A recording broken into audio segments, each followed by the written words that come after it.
Diabetes হওয়ার অনেক আগেই কোষে ওভারলোড হয়, ইনসুলিন রেজিস্ট্যান্স হয়, তার অনেক পরে ডায়াবেটিস হয়। পিসিওডি হলে কী হয়? মেয়েদের বুকে লোম গজায়, দাড়ি হয়, মোচ হয়, মাথায় টাক পড়ে পুরুষদের মতো, মুখে ব্রণ হয়, ঘাড় কালো হয়ে যায়, এরকম কালো কালো। হ্যাঁ, যত রকম গবেষণা আছে যেগুলো সত্য, সেগুলোকে বিশ্লেষণ করলে দেখা যাবে 80% রোগ হচ্ছে পেট থেকে তৈরি। ডায়াবেটিস রোগী যখন ডাক্তার দেখাতে যায় তাকে 6 বেলা চিনি খেতে দেওয়া হয়, এই বইয়ে লেখা আছে। তাহলে ইনসুলিন বেশি হলে তখন মেয়েদের বুকে লোম গজাবে, কারণ তার টেস্টোস্টেরন বেড়ে যায় ইনসুলিনের প্রভাবে। ইনসুলিন আমাদের কত থাকা উচিত এটা আমরা জানি না, অথচ ডায়াবেটিস রোগী এবং কোনো ডাক্তার ইনসুলিন টেস্ট করায় না। তাহলে আমি বললাম, যেমন সুগার বেশি থাকলে যেমন সেটা সমস্যা, ইনসুলিন বেশি থাকলেও প্রবলেম। আসসালামু আলাইকুম রহমতুল্লাহি ওয়া বারাকাতুহু। সবাই কেমন আছেন? আলহামদুলিল্লাহ,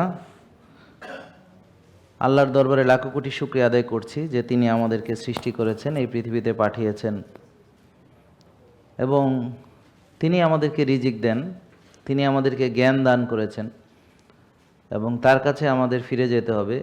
তো আমরা যদি এই পৃথিবীতে জ্ঞান ভিত্তিকভাবে আমরা যদি আমাদের জীবনকে পরিচালিত না করে আমরা যদি মন গড়া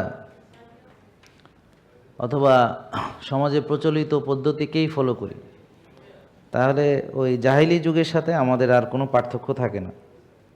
যারা ফেসবুক ইউটিউবে জয়েন করেছেন সবাই কেমন আছেন, কে কোথা থেকে দেখছেন আমাদেরকে একটু কাইন্ডলি জানাবেন। তো আমরা যে আলোচনাটি আজকে করব সেটা হচ্ছে কি করে আমরা সুস্থ থাকতে পারি।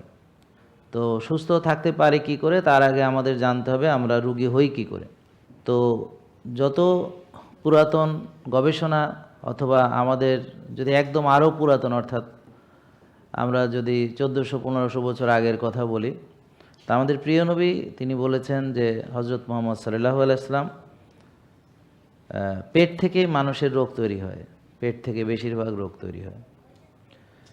তো যত রকম গবেষণা আছে যেগুলো সত্য, সেগুলোকে বিশ্লেষণ করলে দেখা যাবে 80% রোগ হচ্ছে পেট থেকে তৈরি, 80% রোগ হচ্ছে পেট থেকে তৈরি। এ ব্যাপারে হাদিসে আছে, রাসূল সাল্লাল্লাহু আলাইহি ওয়াসাল্লাম বলেছেন যে মানুষ একটি পাত্র খুব খারাপভাবে পূর্ণ করে, সেটা হলো তার পেট। তো আমরা যদি সত্য খাবার খাই, রিয়েল ফুড খাই, আর যদি আমরা খবিশ খাই বা ফেক ফুড খাই, তো দুটো আকাশ পাতাল ব্যবধান। যেমন একটা বিল্ডিং তৈরি করছেন, বিল্ডিংটার র মেটেরিয়াল যত ভালো হবে, রড, সিমেন্ট, ইট, বালু, যেগুলো দিয়ে বিল্ডিংটা তৈরি হলো, এই বিল্ডিংয়ের সেই মেটেরিয়ালসগুলা, র মেটেরিয়ালসগুলা যেটা দিয়ে তৈরি হয়, সেগুলো যত ভালো হবে কোয়ালিটি, তত বিল্ডিংটা মজবুত হবে আশা করে। তা আমরা কি দিয়ে গঠিত হই? খাবার। এখন সেই খাবারটা যত ভালো হবে, কোয়ালিটি হবে, তত আমরা ভালো গঠিত হব। আর যদি নষ্ট খাবার খাই আমরা রোগী হব, যেটা আমরা অলরেডি হচ্ছে। এখন ঘরে ঘরে রোগী আছে কি না? আছে। এখন প্রতিটা ফ্যামিলিতে ওষুধ আছে কি না? আছে।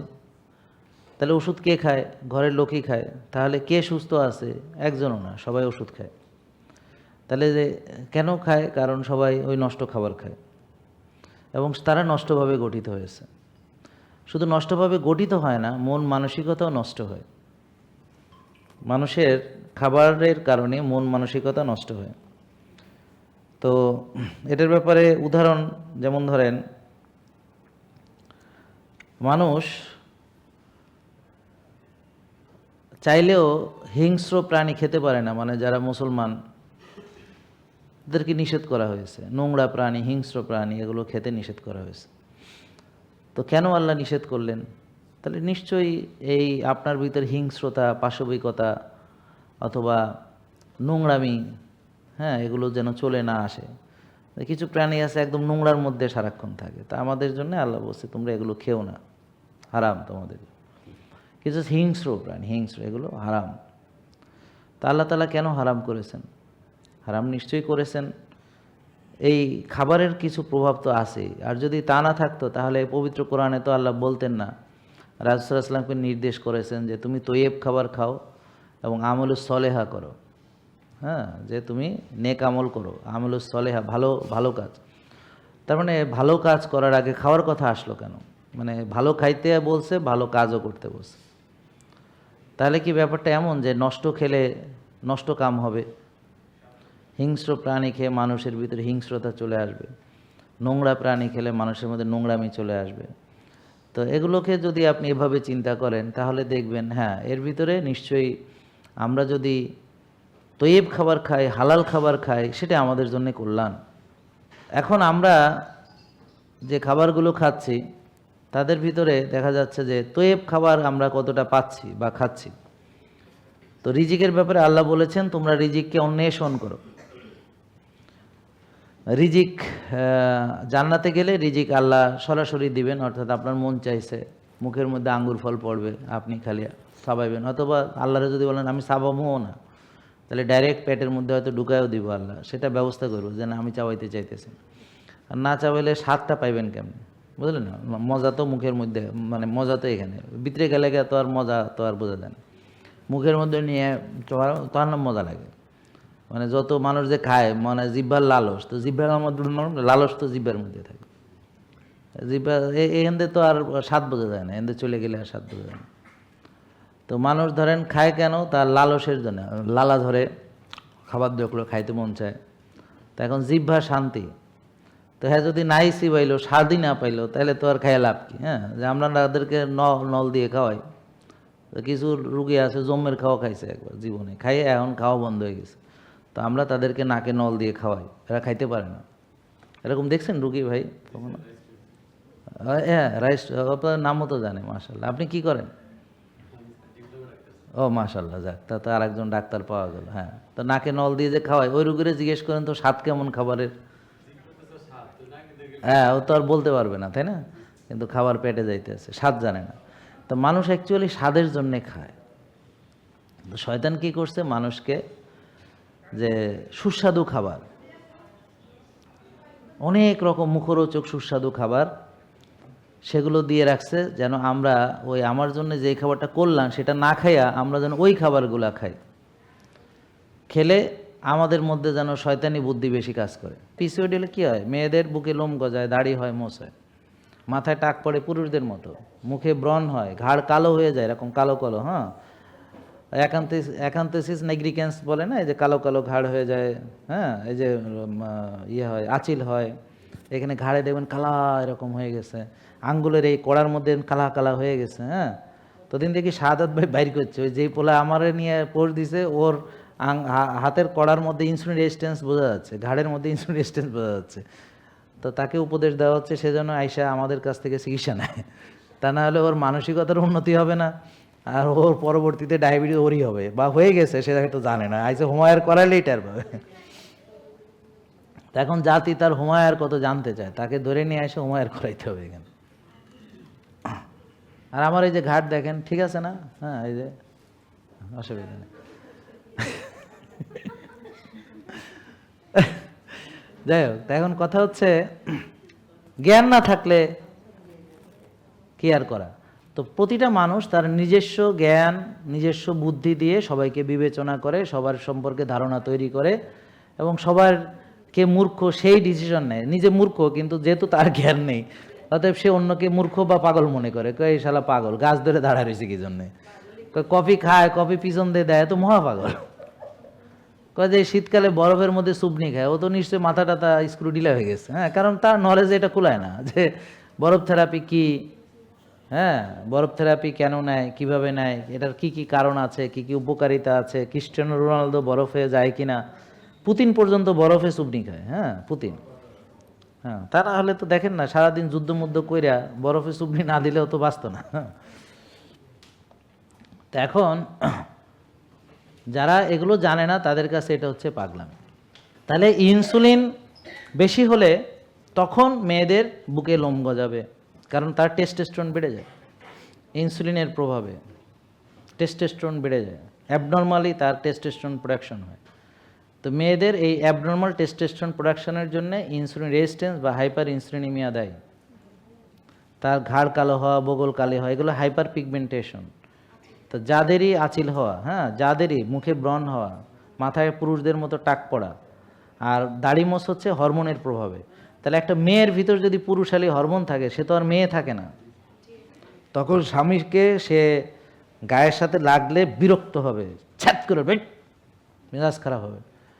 কারণ সেও পুরুষ, ও পুরুষ, দুইটা পুরুষ তো সাধারণত খুব কাছাকাছি থাকতে পারে না। আমরা যদি শরীর চর্চা না করি, আবার যদি নষ্ট খাই, আবার যদি দেরি করে ঘুমাই, টেনশন করি, তাহলে কি হবে? আমাদের কোষে ওভারলোড হবে। তখন রক্তের চিনি কোষে ঢুকতে পারবে না, বডি আরও বেশি বেশি ইনসুলিন তৈরি করবে, আর কোষও ইনসুলিনকে রেজিস্ট করবে, বডি আরও বেশি ইনসুলিন তৈরি করবে। এভাবে ইনসুলিনের মাত্রা বেড়ে একটা মেয়ে আর মেয়ে থাকবে না, তার হরমোন হবে পুরুষের, তার দাড়ি মোছ হবে, বুকে লোম গজাবে, বুঝতে পারছেন? মাথায় টাক পড়বে, এবং পুরুষদের যেমন বাচ্চা হয় না তেমন বাচ্চা ওরও হবে না, পুরুষদের যেমন মিন্স হয় না, মাসিক হয় না, ওরও মাসিক হবে না, পুরুষদের যেমন দাড়ি হয় ওর দাড়ি হবে, পুরুষদের মোষ হয় ওর মোষ হবে, পুরুষদের বুকে লোম গজা ওর বুকে লোম গজাবে, পুরুষদের মতো মাথায় টাক পড়বে, যেভাবে হরমোনাল টাকগুলো যেভাবে পড়ে ওরকম, পুরুষদের মতো মুখে ব্রণ হবে, হ্যাঁ। আর এছাড়া নারী পুরুষ উভয়েরই ঘাড় কালো হওয়া, আঁচিল হওয়া, বগল কালো হওয়া ইত্যাদি। তাহলে সে আর কোনো অর্থে মানে সায়েন্টিফিক্যালি সে এখন পুরুষ, মানে তার পুরুষের এই হরমোন ব্যাপকভাবে বেড়ে গেছে। কেন বেড়ে গেছে? কারণ সে আল্লাহর আইনের উল্টা চলছে। তা আল্লাহ নারীকে পুরুষের মতো বানায় দিচ্ছে। আল্লাহ বলছে এসার পরে ঘুমাইতে ঘুমায় নাই, আল্লাহ বলছে যে তৈব খাইতে খায় নাই, আল্লাহ বলছে যে ক্ষুধা লাগলে খাও, আল্লাহ বলছে যে এক ভাগ খাও সর্বোচ্চ সীমা, বলছে যে শক্তি চর্চা করো বা শক্তিশালী মুমিন আল্লাহর কাছে প্রিয়, তো ডিসিপ্লিন মেনে চলো। তো এগুলো না মানার ফলে তার কি হলো? তার কোষে ওভারলোড হলো। ওভারলোড হয়েছে কেন? বলেন খাইছি আর কি করছি?